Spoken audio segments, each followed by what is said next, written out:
this video, we will learn about how to remove tawk.to online chat system from your WHMCS website.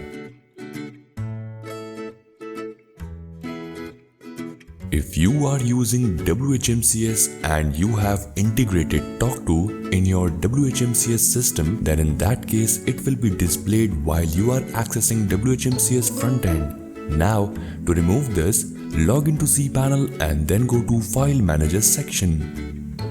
Now here, under your WHMCS installation directory, go inside Template folder. Now go to your default template, that is 6. If you are using different template, just go there. Now edit footer.tpl file. Now press ctrl+f, that is find, and then search for tawk.to.